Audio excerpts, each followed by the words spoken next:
Great. Well, thanks for joining everyone. This presentation on Brush Up on Your Paint Maintenance and Recycling with the Minneapolis Green Theater Alliance with Angelique Powers presenting. If you want to catch any details from this presentation, we're recording it, so we'll be able to find it on YouTube later. And we're a little informal, so Angelique, if you're okay with people asking questions. Absolutely. Yeah, just shout them out. I know we've got some smart scenics on this Zoom with us here. Right. I'm just going to be clicking the slides, and Angelique is going to be sharing most of her knowledge. So I'm going to mostly mute myself so that we don't hear my little wiener dog Phoebe barking the whole time, because we want to hear all of your knowledge about paint and good choices around sustainability in paint. Awesome. Well, hello, gang. I'm Angelique Powers, and I have been painting for over 20 some years. We can probably go to the next slide, Sadie. I graduated from Rockford University. I graduated from Cal Arts. I currently teach at this University of Minnesota and at Carleton College. And I was a founding member of the Guild of Scenic Artists because I just love talking about scenic art so much. And I am currently also a freelance scenic artist in the Minneapolis Twin Cities area, as well as sometimes I design, but I keep that on the down low. And so I just want to thank you guys for coming to this live or coming to this later as a recording. And I think this is an important topic, and I want to thank the committee for bringing me here. So, and Sadie, who's helping me, can talk about herself, but she's just awesome. I'm mostly quiet for the majority of this, but I'm the executive, oh my gosh, executive director. I was like, what is this title? Executive director of the Minneapolis Green Theater Alliance. I also design around town, and I'm a co-founder of Next Stage, which opens this Saturday, which is really exciting. If you're listening to the recording, you should come visit Next Stage in the future. But I'm going to mute myself, and Angelique is going to share her knowledge, and I'm just going to click the slides for the majority.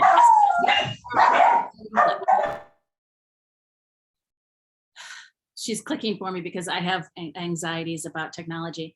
So basically, I approached this whole idea of how to keep a green shop, a recycled shop, all the things I do, as if I am approaching a show.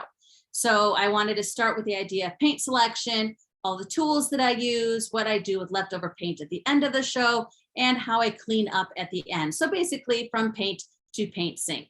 And no matter what your skill level is, if you're a charge artist or a TD or just wanting to know more information, the biggest thing that I'm going to say is like, and what I tell all of my students is that we just do what we can with what we got in the time and budget we don't have.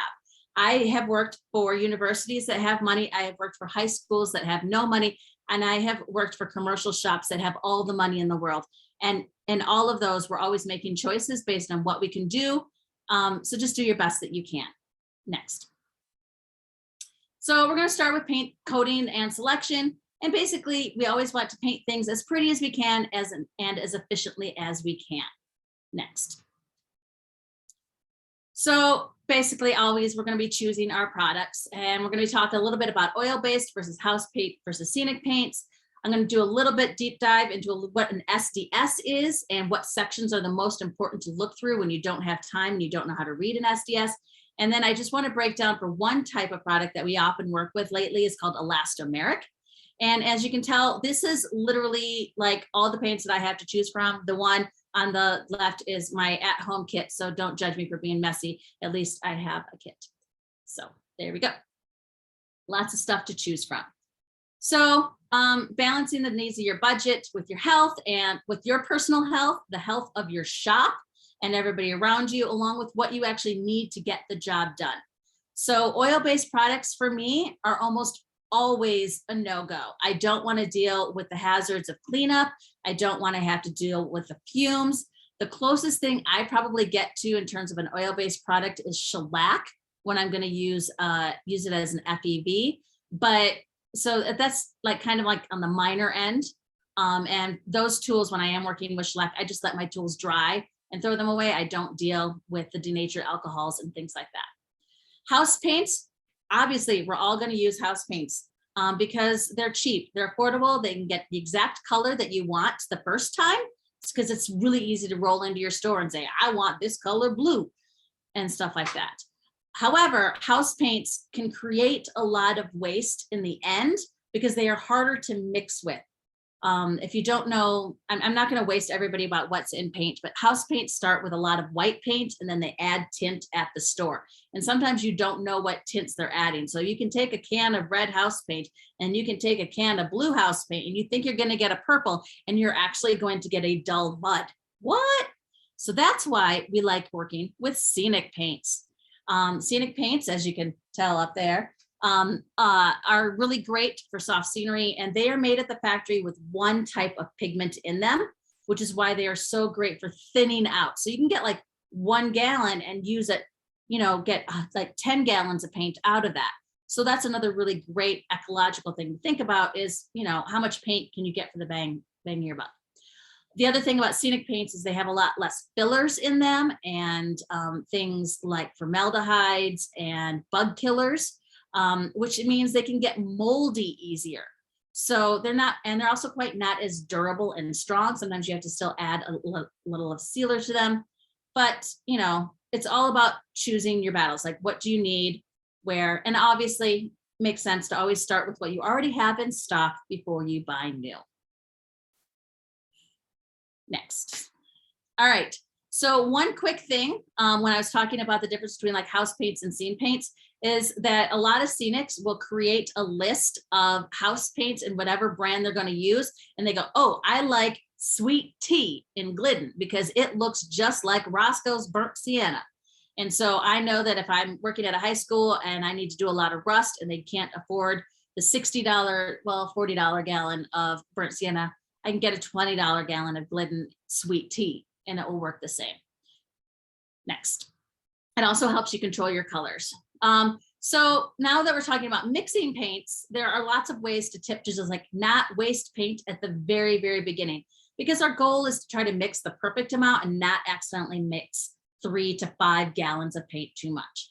And so the best thing is just to start with tiny dabs of color. Put a little on your fingertip, put a little on your fingertip, put it on a card and smoosh it around. That way, you know right away if the colors you want to mix together are going to go in the direction you want. Like I said, red and blue don't always make purple. That's a whole other color theory lesson. The other big reason is don't start with black paint if you want to make gray. You will end up with 5 to 10 gallons too much. The darker the pigment, the more powerful it is. So we always start with the white and the lighter colors first. And then whenever you're working with washes, I always like to make a concentrate first, and then I pour out of that, and then I can make my wash. That means I'm not instantly ruining this by making it too thin to begin with. So I can control how much water and how thick it is. And then it's also easier to come back and make more if I already have the concentrate. And then another thing that we need to talk about is picking a brand and staying with it. Like I've mentioned Glidden a lot. I do choose Glidden mainly because I can pass by 4 different Home Depots on my way to work. But I find it to be an affordable paint with not too many fillers and gross things in it. But this is not an advertisement for Glidden. It's just that I've chosen a paint brand to work with because I know that all of the Gliddens are going to work together. But if I start to mix Glidden with a Hirschfield's, with a Sherwin-Williams, because that's what 3 random cans I have found in the bottom of this cabinet at this poor high school, I don't know what it's going to do. So for reliability, try to stick with one brand of paint. And obviously I'm still mixing scene paints with house paints, but I try to keep my brand specific, especially when it comes to sealers. Try to find a brand that you like and stay with it, because it's easy to mix a flat and a satin together if they're the same brand. But if you're mixing like a Minwax and a Stays Clear together, who knows what kind of signs you're going to be making. So just stay with the Stays Clear or stay with the Minwax. Next. I'll just interject while we're transitioning. One time I did mix sealers, and it was a nightmare because my floor started peeling up because it was also July and it was humid. So I learned that lesson the really hard way. So just particularly with sealers, you stick with one. Just stick with one. There you go. Share that little story. No one likes that. Oh, the best way to ruin a show. So the professor in me really wants to talk to you guys about safety data sheets. And if you don't know what a safety data sheet is, now you can pay attention. If you do, this is your time to get coffee. But a safety data sheet is a form that you get for every product that you bring into your scene shop. Even things like wood are supposed to have an SDS. And an SDS stands for a safety data sheet. And it is not, old school people call them an MSDS. That stands for Material Safety Data Sheet. That is not an SDS, and that is not current to the rules that we need for SDSs. The main difference between an MSDS and an SDS is regulation. And an SDS has 16 little topics that everybody has to follow, and they have to put the same type of information in all of those things because it makes sense. It makes it less confusing. Everybody can read it and whatever. So there's 16 regulated things. This one I just randomly grabbed has like 12 pages of information about one product. That's a lot to read, and if there's a lot of words, no one wants to read them. So the things I want you to focus on real quick, the ones you should always focus on when reading an SDS is section 2, which is going to be your hazard identification. Spoiler alert, there's a scary picture. This is going to tell you how this product is going to harm you personally and your coworkers. Section 8 is going to be exposure controls and protection. This is basically how it's going to affect the air that you breathe. I'm not going to go into that. It's also going to tell you like how to read that. That's another webinar. But it's also in this section that's going to tell you what kind of PPE or personal protection equipment that you need to use this product. And whenever you can choose a product that doesn't require PPE, it's going to be safer for everyone involved. Section 11 is going to be the toxicological information, which is going to be how is this product going to harm you long-term. The section 2 is immediate harm. Section 11 is all your cancers and reproductive problems. And section 12, which is what pertains to for this organization, is the ecological information, which is how does this product harm the environment and the waterways? And guess what? It's not required. Guess what that means? You're never going to hear about it. And then section 13 is how you're supposed to dispose of the product. This is also very, very important when we get to the end of the show and how do I get rid of the paint that I don't need? Both of these two sections are technically not required. So it's always interested to see what that means in what companies share, what information the companies share with you. And the big thing to know is a non-toxic usually means not tested, because in America, companies are proven innocent until proven guilty. That makes sense. Next slide. So when I mentioned safety data sheets, section 2 is the scary pictures.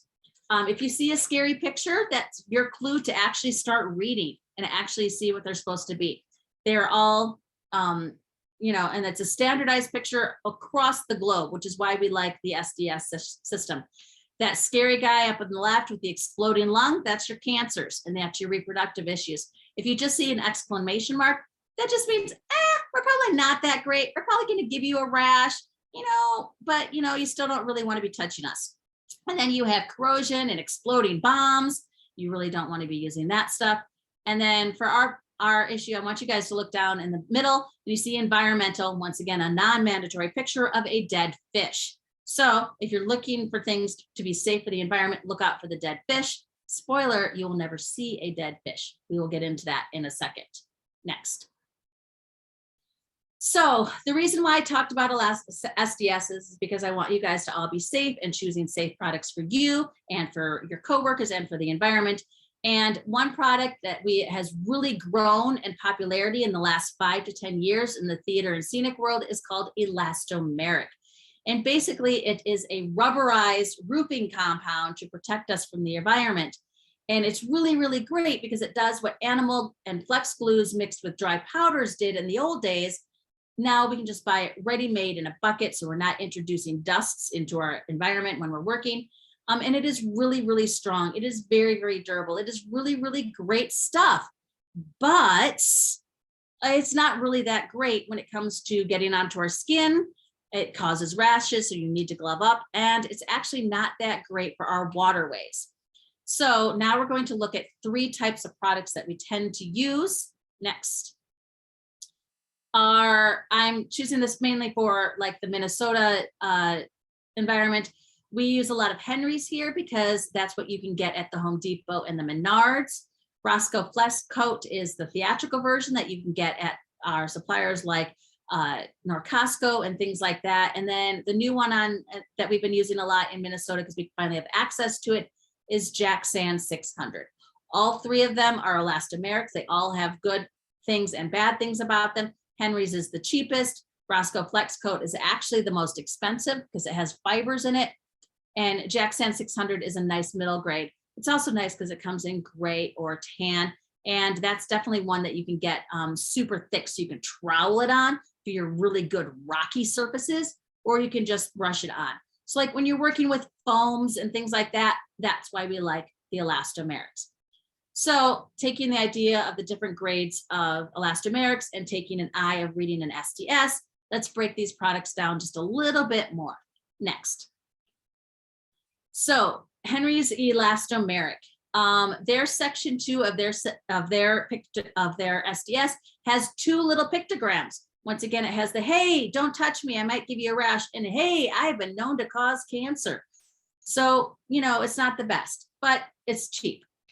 And then when you get to section 12, what's really interesting is that they tell you that it is not good for aquatic life with long-lasting effects. That means it's going to kill the fishies, and nobody likes killing fishies unless they're a bear. But they don't, and so that's what's interesting. But what you notice you're not seeing is the picture of the dead fish. Why? Because if they show you the picture of the dead fish, you're actually going to read the section 12.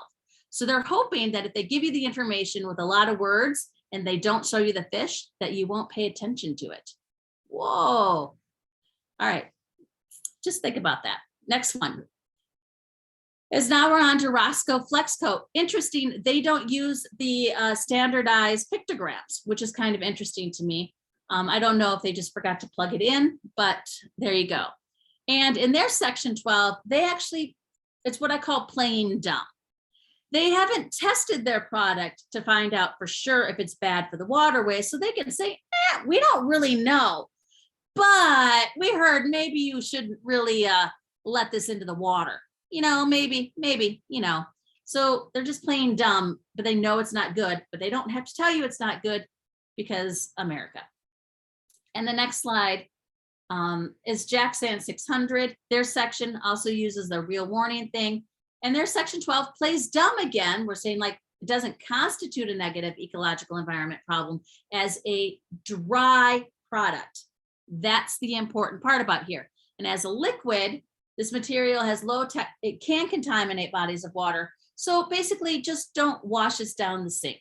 And that's what I kind of like about Jack Sand 600. They're like, yeah, we ain't the greatest, but maybe you should do this. All right, so next slide. So elastomerics, moral of the story, they are still a really great product to use. They're easy to use. They aren't all made equal. You definitely need to wear a glove and basically don't wash it down the sink. Use disposable tools if possible. So this is one of those options where choosing a tool so that you can throw it away is actually the more environmental choice, which is kind of contradictory because sometimes we think we shouldn't be doing trash. Well, sometimes trash is better. And the best part about elastomerics is they are amazing to peel and you can just really zen out. And so when you have a 5-gallon bucket, I actually recommend if you get down to the end, like taking your paint, taking your elastomeric and swirling it around the edges of your bucket so you can get a nice, good, thick coat. Let it sit for 3 or 4 days, and then you can peel it out and you can get like a bucket shaped peel that fits in your bucket. It's really awesome. Trust me. And then you get a free bucket. So bonus bucket. Next. And letting all of your texture products dry out is just always a good thing. And then you can have holiday gifts such as paperweights and frisbees. That frisbee there is about a 1/2 inch of Roscoe Flex Coat left at the bottom, and it's just fun to throw around the shop. It's really, really great. Next. So Thank you for letting me go down that little diatribe about SDSs and elastomerics. So now we're going to come back to working, and we're going to talk about paint cans versus recycled cups versus store-bought cups. Go. And storing paint, basically the biggest thing is avoid freezing and putting it in its proper place. By the way, you know if your paint has frozen and it's no longer good if you try to stir it and it feels rubbery or kind of like cottage cheese. If your paint is rubbery and it's not an elastomeric or a half-dried elastomeric, then it's no longer good, and you should just let it continue to dry out and dispose of it that way. Flammable cabinets, they're really, really great for your oil-based products and your spray paints and your solvents, but they become black holes of collection. Everybody just, I don't know what to do with it, just throw it in the flammables cabinet. And then when they get too full, they're actually really, really dangerous if your shop were to actually catch on fire. So they should be inventoried and cleaned out every year, and any unnecessary products should be disposed of properly. We'll talk about that in a minute. And then open shelving in your shop, that's where you can put all of your water-based products.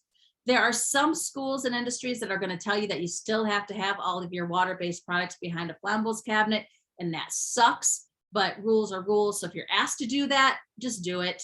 But you know, most fire marshals aren't going to pay attention to that. Next. So the big thing about working with paint is our paint cans that we work out of. And they're really, really great for storing paint, but they are really, really not great for actually working out of, especially with a brush, because you end up filling that little tiny ring and it doesn't get wiped out. And then you can't close your paint can, which means when you come back in 2 months or 3 months or a year, you've completely dried out your paint and ruined it. So you need to always be able to, like, I'd like to tell my students, wipe your crack, because they look at me and they giggle, but then they wipe that seal. So there you go, doing whatever you can. And if you have a paint can that's totally gunked up and it doesn't want to seal, just put tape around it. I've gotten paints to last a lot longer if I could just at least get that nice seal. The biggest thing also that you never want to do, house paints for sure, but especially scenic paints, is do not introduce water into your paint can. Always get a dry spoon or a dry stick. You do not want to introduce water there because you will create mold, and that's not good for anyone. On a side note, you should not work with paint that has mold in it. However, budgets are tight and I don't have time to go to the store and buy a new gallon of this color paint. So how do I fix this in the meantime? Maybe I have put just a little capful or two of Lysol, Pine Sol, like Lysol or Pine Sol into my paint. I do not put bleach in my paint because that mixes with ammonia and that's a whole bad things, but Lysol is a good thing to mix into your paint for a stopgap for mold. It's not a permanent solution. So I can't officially recommend it, but my students have seen me do it, if you know what I mean. Also, empty cans should be washed out and reused. Carpenters love to put their things in them, like their nuts and their bolts. Pinterest is full of ways to reuse a paint can. And if you can't reuse it, at least let it dry before you're tossing it. And now I'm going to talk about store-bought buckets. Those are like the white buckets or your little like quart buckets. I really love just pouring my paint into there and working out of, especially when I'm using a brush, because they're just easier to close. They're also easier to clean. Next. So sometimes size matters and you don't need a big container. And so there's two options that we use in the scenic art world. And one of them is recycled food containers, because you're thinking, well, I've just had all this yogurt. Why do I have, you know, and I don't want to put it in the trash or it won't recycle very well. How about I bring it to the shop and use it to hold my paint in? And that's a great idea, but it's technically an OSHA no-no, because you can't use food grade products to put paint in, because someone might think that off-white paint in your yogurt cup that you've left on the counter is actually still yogurt, and they might try to eat it because they're the smartest people on the planet. But it's because of that OSHA says we can't use food-based containers. That being said, I do it. I just make sure that I clearly label it. I do have to say, if you're going to use recycled food containers, try to stick with a brand. Always use Old Home or always use the Greek yogurt. So if you can keep all your brands together, your lids are all going to fit, and then your cups can stack, and then, you know, because space is at a premium. But whenever I can, I always like to do clear deli cups because they are better with OSHA OK on a proper label. They fit together, all the lids fit together. And I really like the fact that they're clear so you can see the color right away. It just makes me a little bit faster. And I recommend if you're going to buy deli cups, get the microwavable version because they are stronger and they hold up to washing a lot better. And a note about labels, technically we're always supposed to have a standardized system. Tape and marker are good, but not technically OSHA approved. I still use tape and marker because I'm a pot calling the kettle black. Next. I also like to use dishes from the frozen microwavable lunches. Those I eat a lot of lean cuisines, don't judge, and some healthy choice bowls, but I love them and they're really great for mixing small amounts of paints, especially for my students who are doing palette mixing. So that's another way to reuse a plastic that can be hard to recycle. Next. All right, so we've talked about paint buckets and stuff like that. Now we've talked about mixing paints. Now we're going to actually start painting. What? I know. So we're going to talk about painting tools and masking choices. Next. All right, roller covers. They are a great tool, but they all come with tough choices. They're great for applying lots of paint to large surfaces, as we all know. They can have a long life and if they are well cared for and those little fibers don't get smushed down. But you know, it's a lot of water waste. So you have to decide. I definitely recommend not washing them every time. You know, if you're going to know you're using the roller tomorrow, don't wash your roller, bag the roller.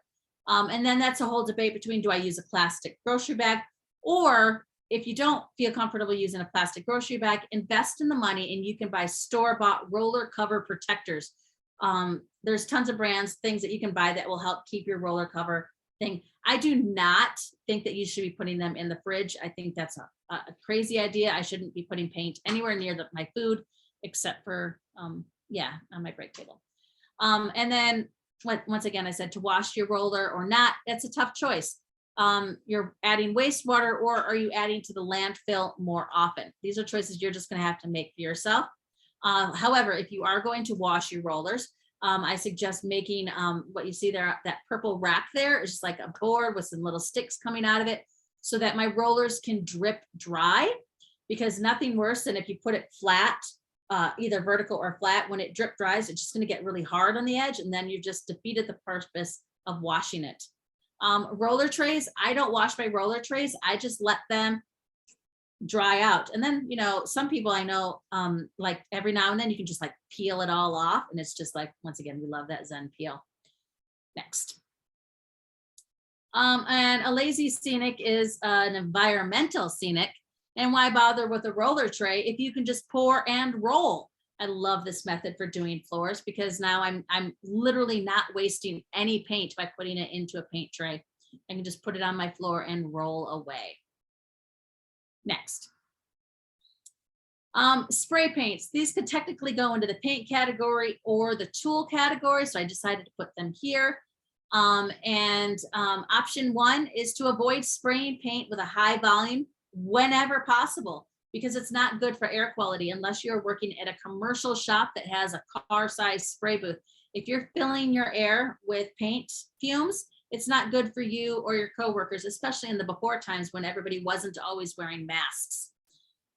So I try to avoid it whenever possible. When I do, I'm making sure I have fans and everything like that. Two options you can use if you do want to do a spray paint like effect for actual spray paint, not just HVLPs and sprayers.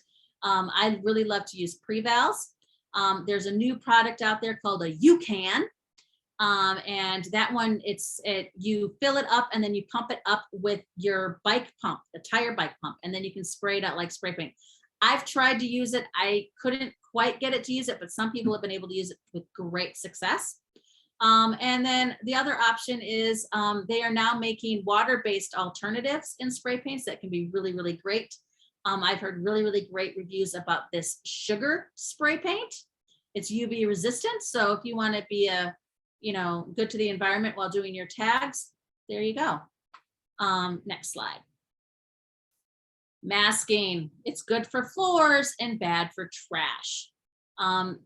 So, it's always best when we can just be messy and we are also faster. So our main three options that we tend to think about for masking floors and stuff like that are cloth drop cloths.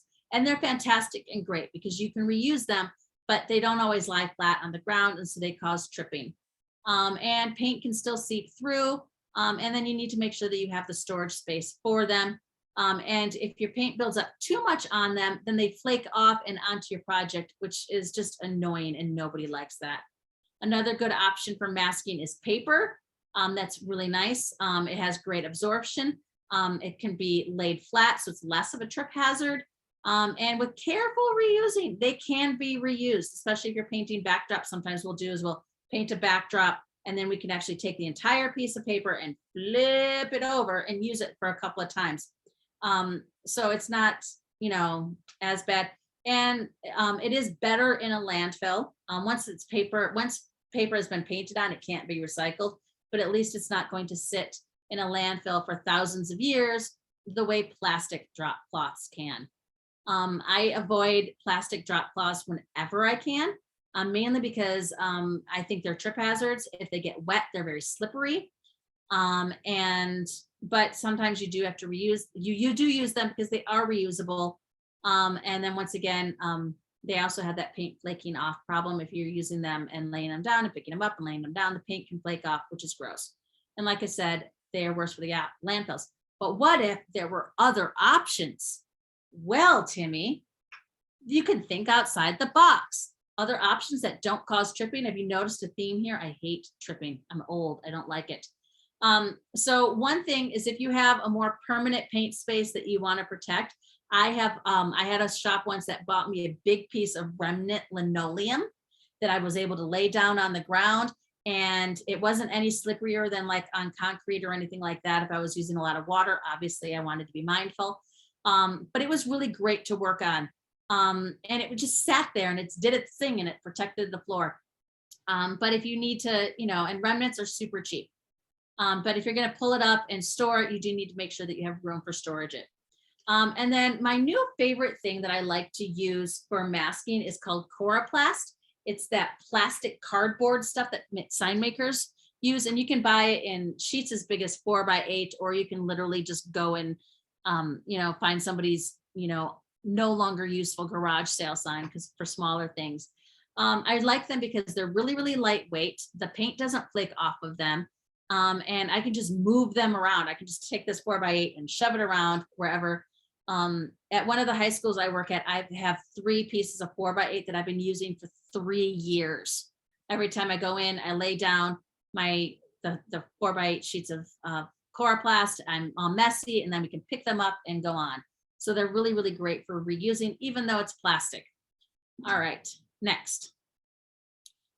Oh, great. So now we've painted our show. We've chosen our colors. We've masked off. We decided to use, a roller, and then how we did that. So now we're done with the show, and we have a lot of leftover paint because we weren't exactly perfect with our estimation game.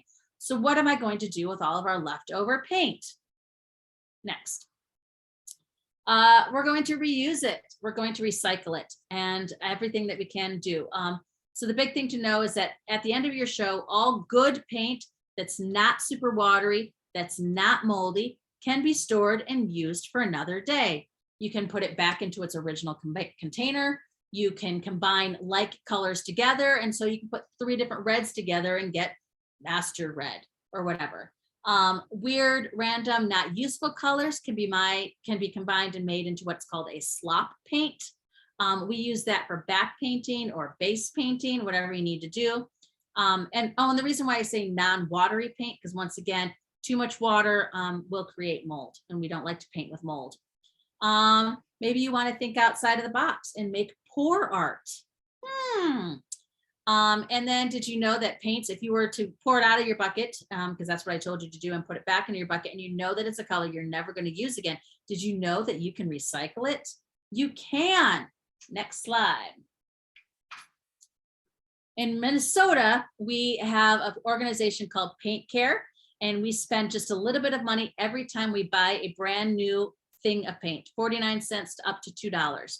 And basically what that means is that we are paying for the right to help pay for the ability to recycle all of this paint. It does need to be water-based paints, and it must be in the original container. It doesn't necessarily need to be the original color. So you can combine 2 or 3, things of one brand of paint and just shove them into a bucket and mix it and just slap that color on. But it needs to be somewhat in the original container, but they're not going to know anyways. And then you can drop them off at all the stores like Ben Moore and Sherwin's and Abbott's, not Home Depot's, not Menards. It needs to be a traditional paint store. And you can do up to 5 gallons a day. Why do you say that? Well, there might have been a time when I worked for a certain opera company and I needed to get rid of 40 gallons of unusable paint. And so I spent a week just driving around to paint stores, dropping off 5 gallons of paint a day at random stores because I could. And I just like the fact that they've saved 7 million gallons of paint. That's pretty awesome. Next. What happens to that recycled paint? Well, one of the places that it goes to is the Habitat for Humanity's Restore, and they turn it into new paints, and they basically make all these lovely little, colors from blues to grays. They're really great for interior colors. They're only $16 a gallon, which is super duper affordable. And if you want to maybe even just start with that paint for next time. And there are locations all across Minnesota that have the restores. Also, this is the same stuff that you can find in your county's hazardous waste places. Sometimes they'll just give you paint for free. Next. But the ultimate thing, no matter what you do, is we don't want to be dumping paint down the sink. So if you work at a school, you should be to high school, college, whatever, you should talk to your hazmat team and find out what their policies are first and make sure you are following them. Also, businesses and traditional theaters should have an agreement with a hazmat company for any oil-based products that they need to get rid of. I say they should have because we know that they kind of don't. So if you work at a place and you've just emptied out your flammables cabinet because you were paying attention earlier, and now you have these like 8 buckets of oil-based stain that you're never going to use and you want to get rid of them, and your company doesn't have hazmat, maybe you just call up your county, figure out what their hazardous waste drop-off rules are, and then you show up. It's, I'd rather recycle it that way than, other ways.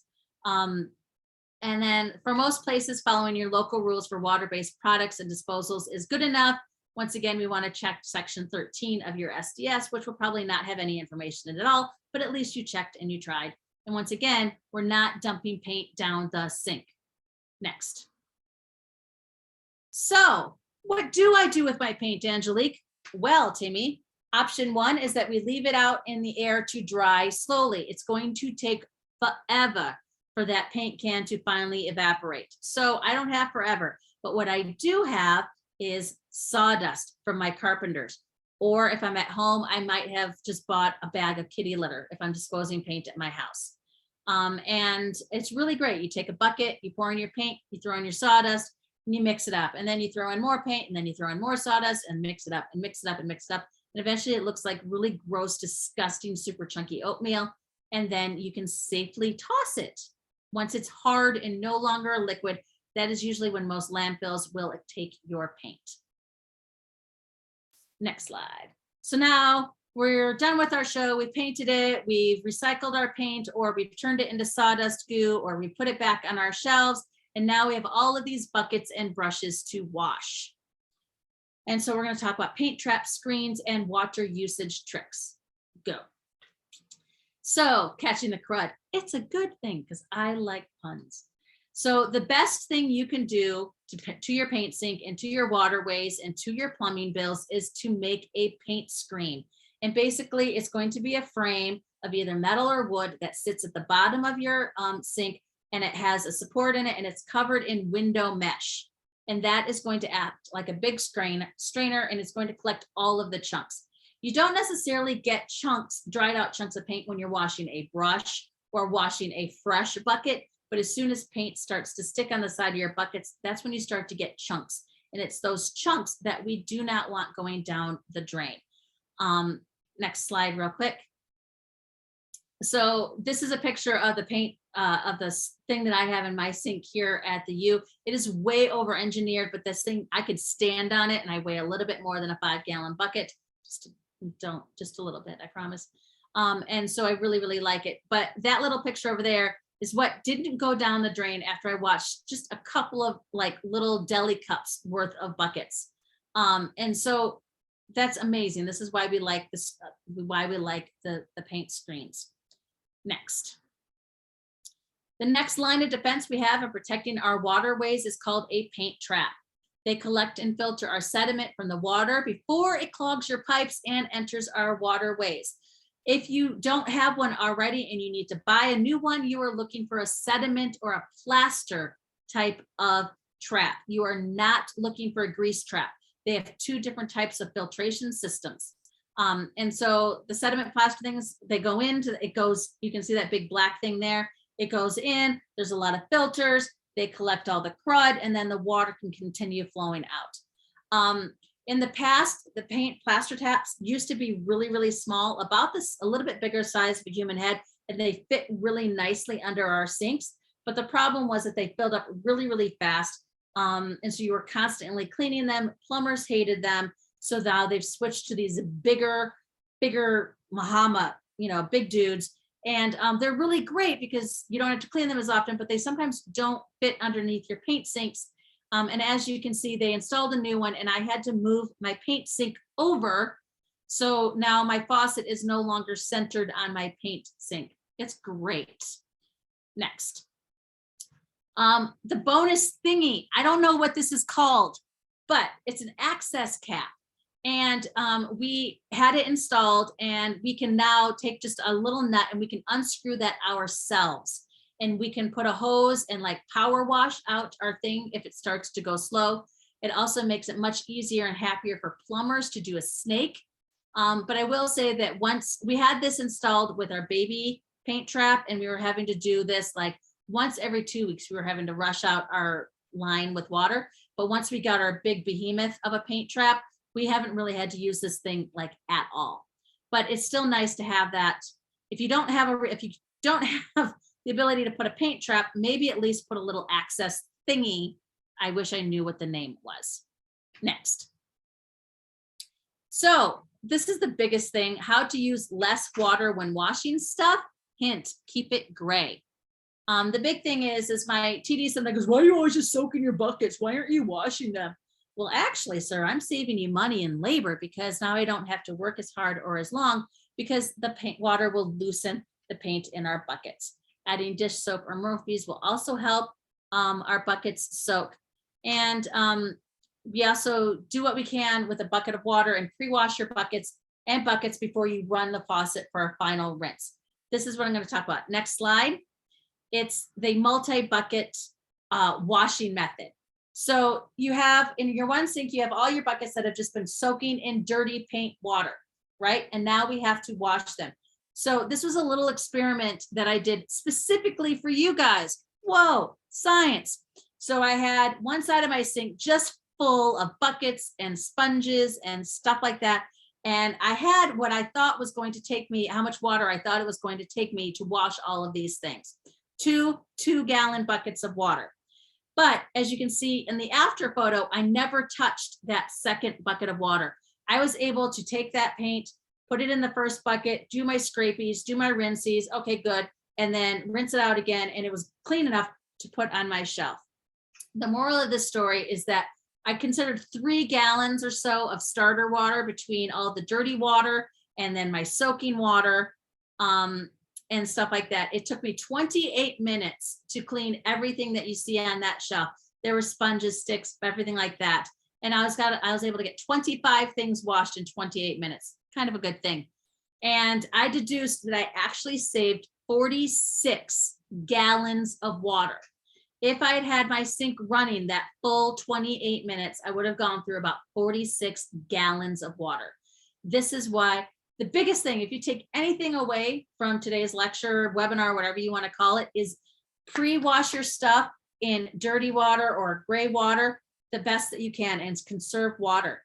Also, that nasty dirty water that you see in that lower bucket, now I can just pour it into the next day's buckets so they can soak.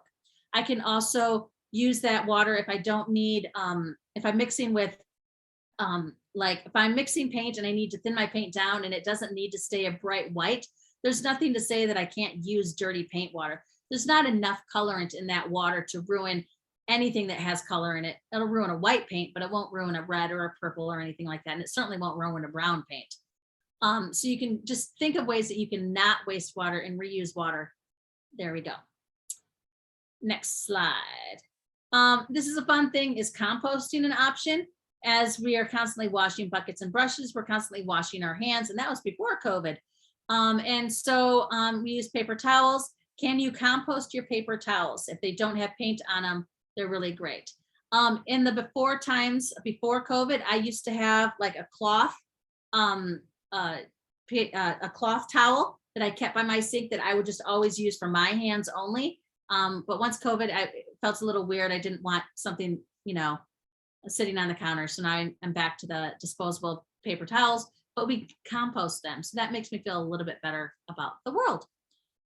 And basically that's kind of it, right? We're doing the best we can with what we have to create the prettiest scenery while not trying to ruin the planet, even though we're in theater and that's kind of, you know, not the greatest industry.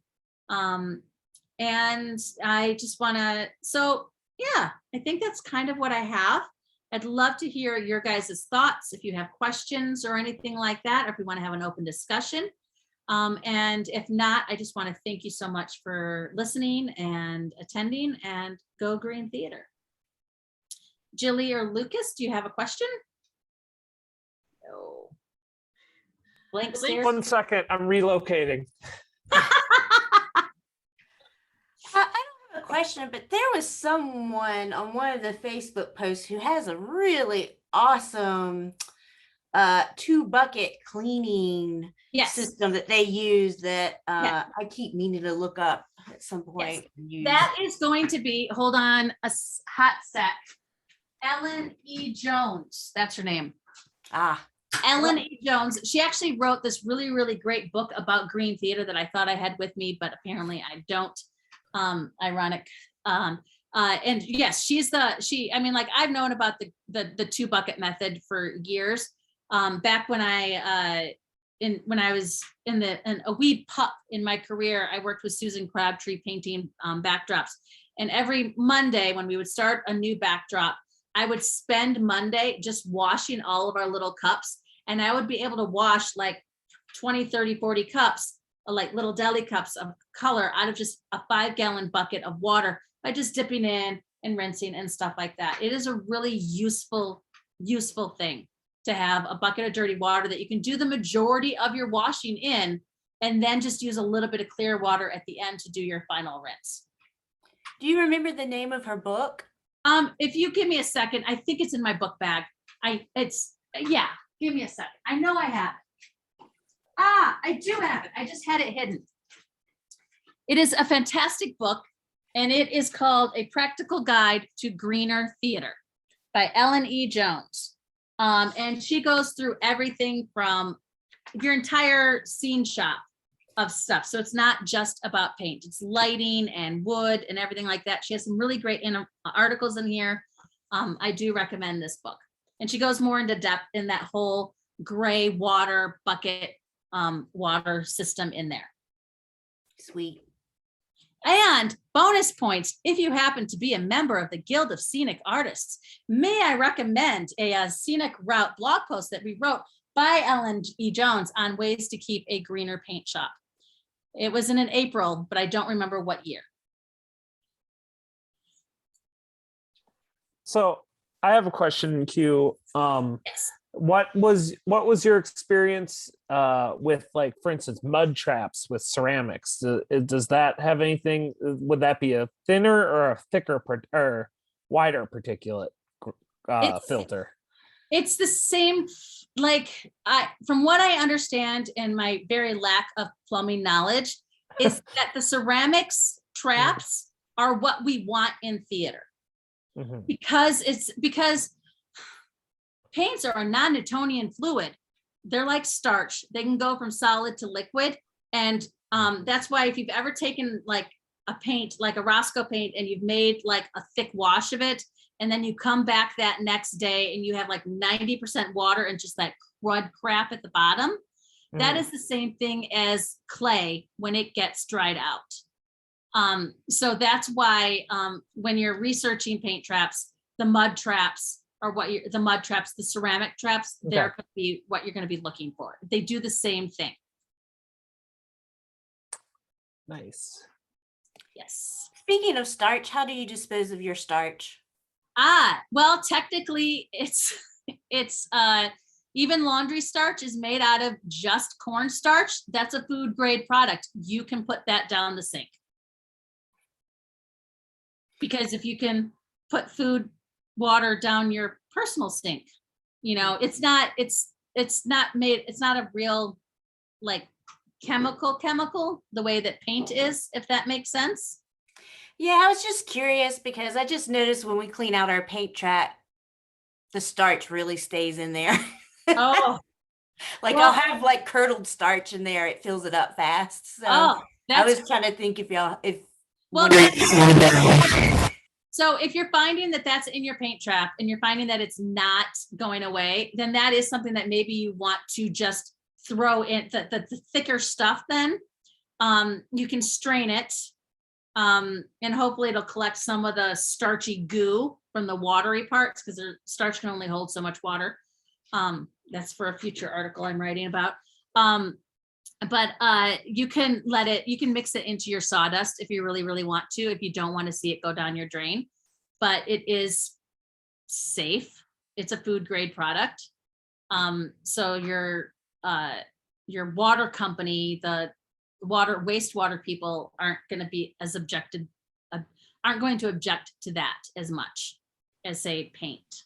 If that I'm makes just sense. curious. I'm very lucky. I'm at a university where they give me a big thing to put all my paint in that I don't want. And so I've just started putting my starch in there. That too. you are so lucky. I am. One company that has paid for, so what she's talking about, for those of you who don't know, is that you can a company that you're working for, it's a school or professional paint shop or whatever, you can get a 55-gallon drum that just sits there in the corner and that you can pour your paints into, and you can pour your starch into if you don't want it to go down your sink. Basically, anything that you don't want to go down your sink, you can pour into this 55-gallon drum, and then it gets capped and it goes magically off into the world, and it gets disposed of properly. And those are amazing things to have if you work for a company that's willing to pay for it. I'm very jealous of you, Jilly. So. I like your screen, by the way. I think I have the guys make a heavy duty one like that. Super useful. It's got like what I like about it is it's got like the rebar grid on it, and then it's got like a metal mesh on it, like that hexagon-y stuff. And so it's very, very strong. It's very, very supportive, which means when put my window screen on it, it's not going to tear, it's not going to get holes. And I can put a big 5-gallon bucket full of water in there, and it's going to hold it and it's going to support it. And it's just metal, and I spray painted it originally. It's going to get rusty. It's going to get gross. And then you just, every now and then you clean off your screen. And if once the screen gets too gross, then you can take it out and replace your screen. They really do save just so much junky stuff from going down your sink. If you can't have a paint trap, at least try to have a paint screen. And my paint screens are sort of made that way, but with wood, so Yeah. they deteriorate really fast. But what I really like about yours is it has handles so Yes. that you can pull it out. Oof. Someone was Yes, the very handles smart. are good. I have had wood ones made for me in the past, and I just treated them like before I put them in the sink, I gave them 2 or 3 coats of like exterior based paint. And now, to be honest, I would probably also give them a little bit of a coat of an elastomeric, because it is meant to be, but maybe not, because I don't quite want it to degrade into the water. But it's the metal is better. Wood is what carpenters who don't weld can give you. Yeah. So it's all about, once again, doing the best you can with what you ain't got. I really appreciated your tip on the chloroplast masking. Because Yeah, I think there's so many times that we're just like taught a method and you just like don't even like think what else could I be standing on? But the fact that you've been using that for like 3 years is amazing because it's Yeah. like 3 years of not using something else that probably would have ended up in the trash that you're And probably going that- to keep using. and that itself was a recycled product because it used to be like this, the high school that I work with, they make these big signs, these 4x8 signs that they put on the side of the road with their show posters on it to advertise their shows. So it's only used for like 2 weekends to advertise their show. And then they take this big 4x8 piece of plastic and they put it in the trash. And I was like, no, stop, I can use that. So I have one from like Beauty and the Beast, and I have another one from Hunchback of the Notre Dame. And now the guy knows that he just puts it up against the back wall in his lumber storage. And when he knows I'm coming, he pulls them out and I lay them on the floor and I protect his precious black floor. So they're really great to use. And they're lightweight. So, because I don't like to lift things unless I'm at the gym. And even then I don't like to lift it. You do it. Yes, that's a great idea. Also, if your company or school have banners printed, Mhm. the vinyl is really amazing. Or you can ask to have a billboard when they're taken down. That billboard vinyl is really amazing, and you can actually paint on that very easily and use it for floors too. That is an amazing idea. Thank you, Jilly. Yeah, I forget about that as an option. I need to write it down so I can try to remember it for next time. That is a really great recycling trick. Awesome. Great. Well, if we don't have any other like questions or tidbits to share, I just want to thank you for your time because you gave out a lot of great like practical little tips to take away that I think there's got to be something in this presentation that someone can take away to be making greener choices, whether it's the bucket method or think of your masking or think of exactly where you started too. Think of your paint choices to begin with as well. So really appreciate your time in preparing this and giving this presentation, Angelique. Thank you a lot. Thank you for inviting me. This was fantastic, and I wish everyone the best. Thank you.